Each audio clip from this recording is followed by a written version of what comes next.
Hi everyone, it's Sandra and I'm out here with my turtle-shaped worm bin called Gilligan.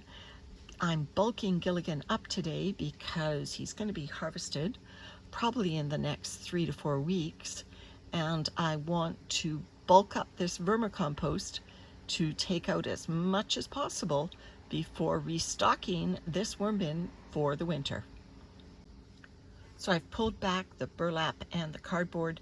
You can see how the bedding level has dropped as the material finishes over this summer. Gilligan has eaten a bird, well, figuratively. He's eaten moldy food.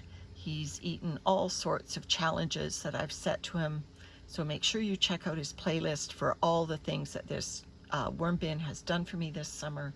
But now I just want him to produce more vermicompost so that I have a good stockpile for my needs over the winter, as well as material come the seed starting, which could be as early as January.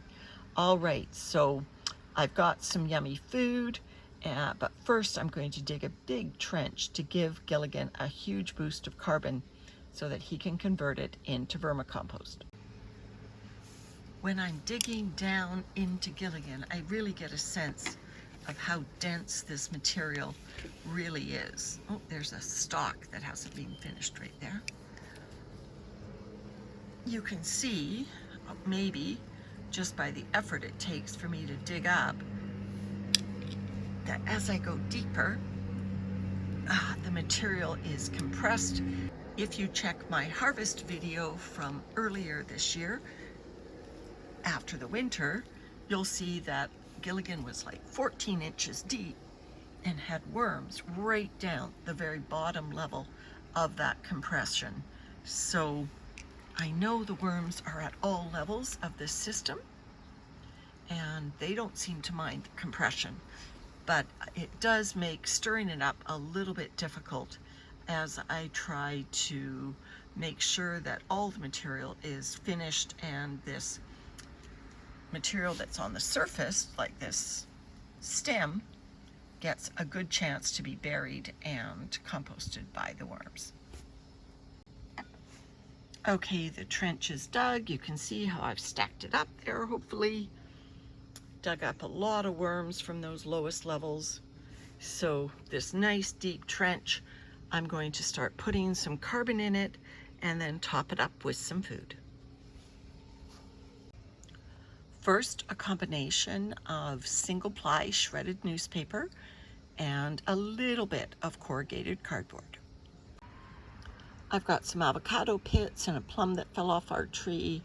I don't expect the avocado pits to be composted within a month, but they were getting fruit flies on them in the house, so I brought them out here.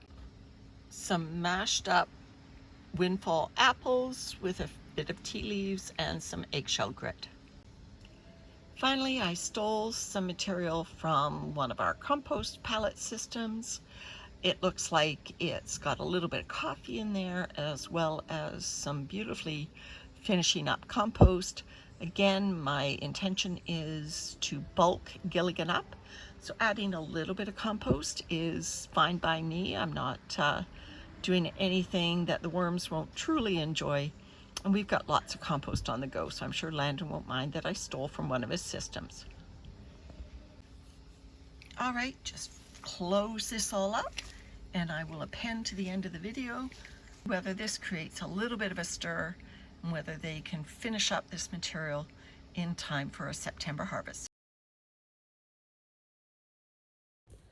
Well, it's actually been 3 weeks since I buried all that carbon and the apple mash and those few avocado pits and the plum, and I topped it with some of our healthy compost. So let me dig in here. I'm taking a look at this burlap blanket. Yeah, it's toast.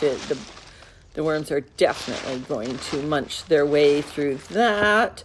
All right, so I dug a huge trench, buried a lot of carbon, but it's been 3 weeks. Yeah, look at my forkfuls are just turning up beautiful castings. No sign of the even the newspaper and single ply grocery bags. There's an avocado peel. Yeah, no sign of anything, no sign of food. But there are actually, I'm surprised, there's actually still quite a bit of worm interest in the area. I guess it must be the compost. Anyway, that's our check-in. Thanks for watching.